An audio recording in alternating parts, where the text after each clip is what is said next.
All right, ladies and gentlemen, a very special Off the Ball for you this evening because we've made one of the biggest signings in the history of the show and probably the radio station, if I'm telling the truth about it. A big welcome from the entire Off the Ball team for Brian O'Driscoll.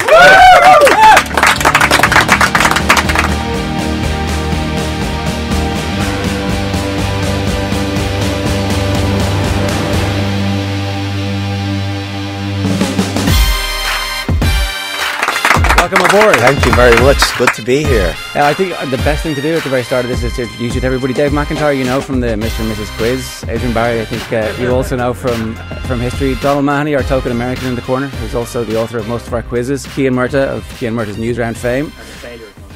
And the failure of most of our quizzes. Joe Malloy, presenter of Off the Ball. Colin Parkinson, former Laois footballer.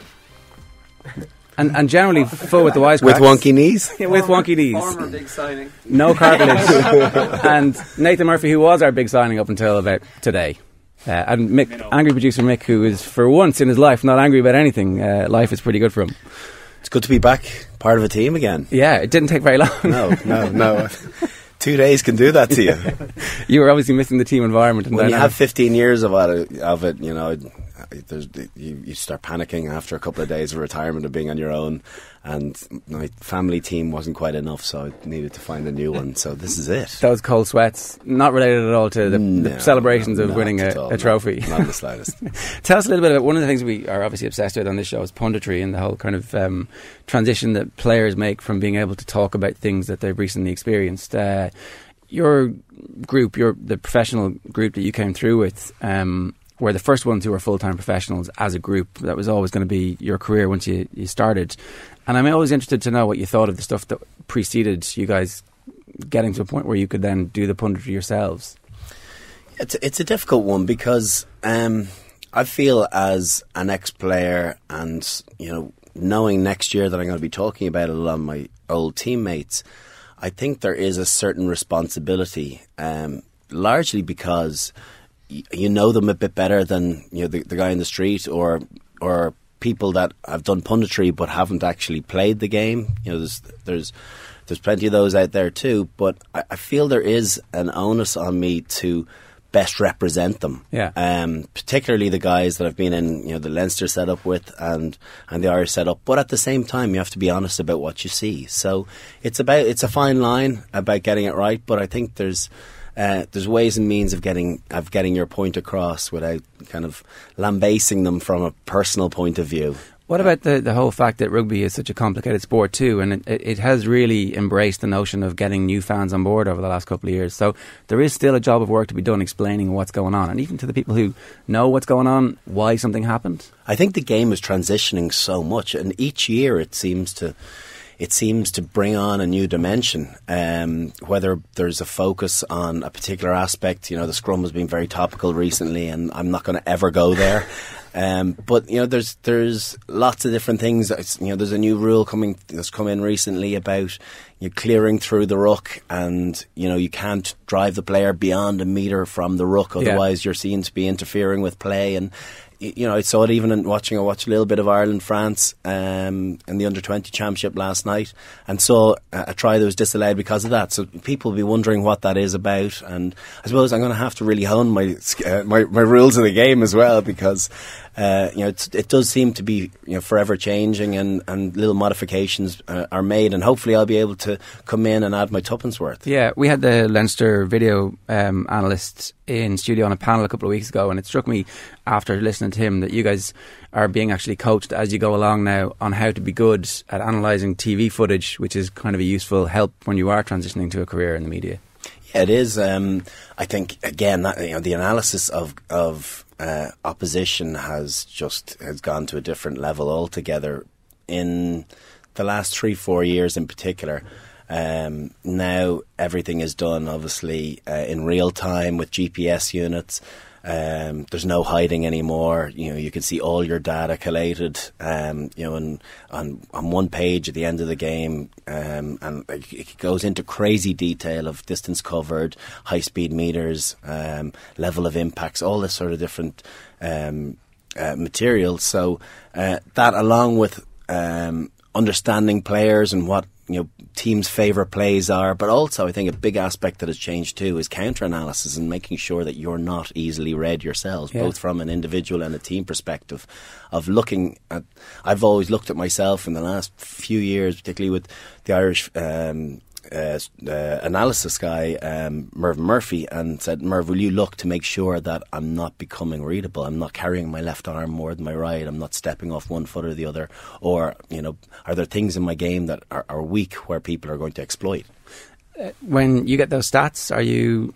Like what percentage of the quality of your own assessment of your performance? So is it 50% based on the stats? Is it 70% based on I feel like I had a good game there? Yeah, no, it's largely, I feel it's my own gut instinct is what I rely on, and I do genuinely believe I'm my own best counsel when it comes to how I have played or how I should perceive my performance, and it's not dictated by headlines or by number of mentions in a newspaper article. It's about how I feel I've done some simple things really well, which have had a knock-on effect to us scoring tries or us gaining momentum in a game. And it can be something small like a really good clean out of a ruck where you deepen the ruck and made the defenders have to go the long route around to the far side of the ruck, and you score a try as a result of that. You can see those small things, and lots of people don't. Coaches do, but lots of people watching game mightn't be aware of that. So it's those small little differences can make you feel as though you've had a bigger input than maybe the guy in the street sees. Yeah, I think anybody listening is actually really looking forward to hearing you talk about those type of things and showing the rest of the world about, well, in this situation, this is what I would have been interested in doing. Here's what's happened, and here's the knock-on impact. It's kind of a little bit like the impact that Gary Neville has had on Monday Night Football, where he's analysing games and saying, well, this is precisely where these 3 goals or these goal-scoring chances have come from. I think, yeah, and as a player, I think you're very aware when you are watching games. I look at them, I would imagine I'll look at them slightly differently now, because it's from an analysis point of view. Before I probably would have watched them from an enjoyment perspective.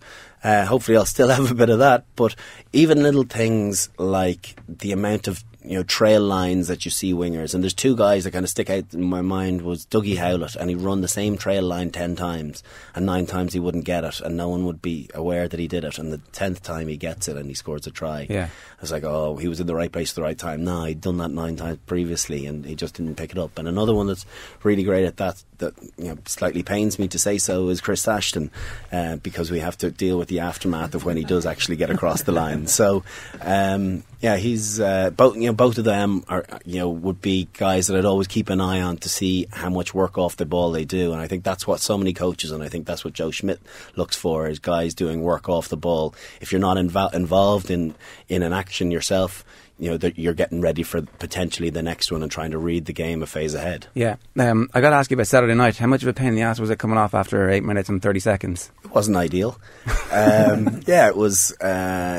I'd done it. I tweaked it a little bit on the Tuesday and didn't train Thursday, Friday. Thinking it was actually fine. I thought I'd be grand to train, and then during the warm up, and it was probably the first time I fully accelerated. Really gave it some. We did a phase play move, and I just felt a pop, and no matter how much in your own head you go, I can tough this out. Functionally, if you can't operate, you just can't operate. Yeah. If a muscle will not work for you, it won't work for you. It's not like getting a bang, whether it be a dead leg or a bang in the shoulder. When you actually tear muscle fibers, the whole calf gives up, and operating at 40% is probably not going to be good enough, is it? No. Not as a 35-year-old elf anyway, that's for sure. In a cup final as well. In a cup final. So, it was hard. I tried to say to the coaching staff, I'll just leave us off for a minute or 2, but I think that was more in my own head of going,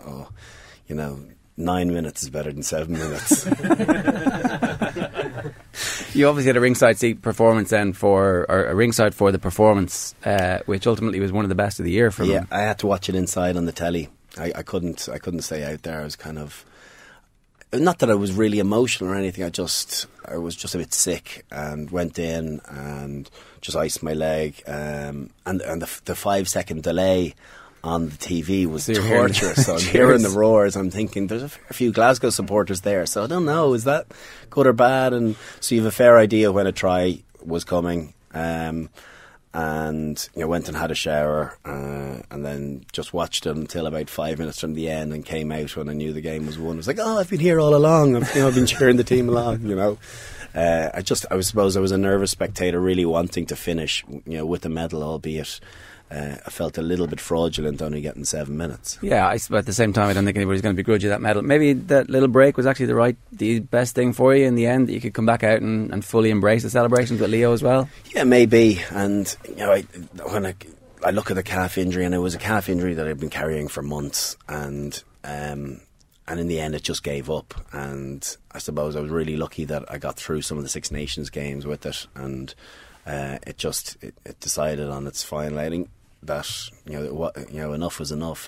And it was hard to feel hard done by, because I got to win a Six Nations, I got to the final, and I was actually just quite relieved that it was only a bit of a soft tissue injury that I finished my career with. I suppose you're always worried the last few games of picking up just even an injury, that whether it be a break or a dislocation or something, where your first 3, 4, 5 months of your summer and your retirement are curtailed because you can't do anything. So I was a little bit relieved in a weird way.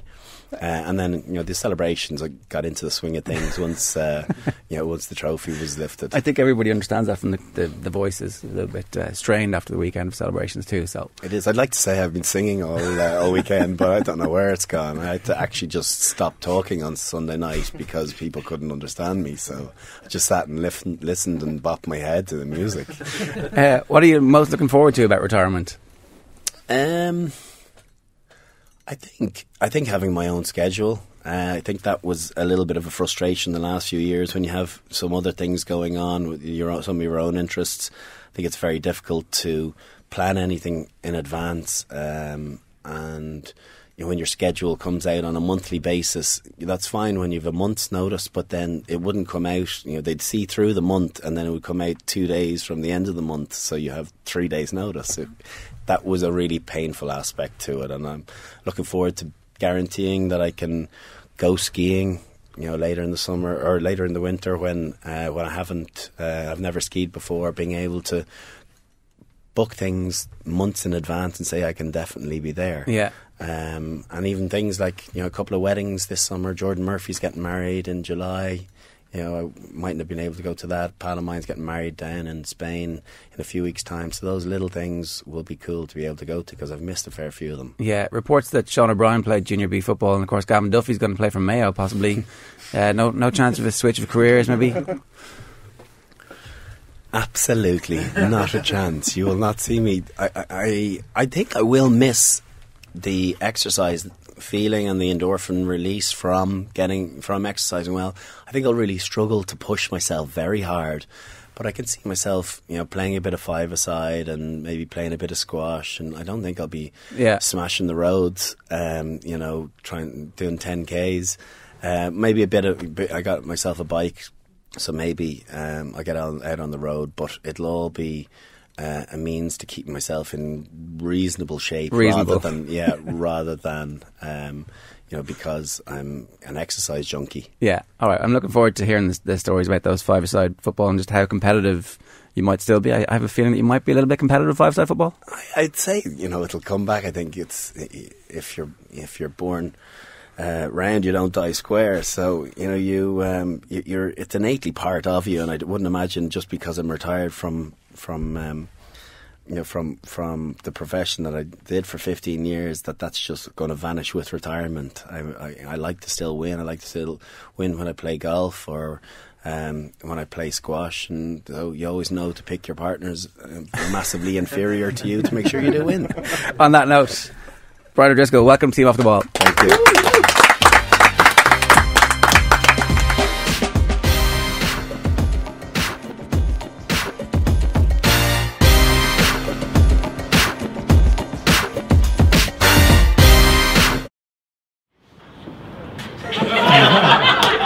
You gotta high five. You gotta high five. I'm high-fiving this.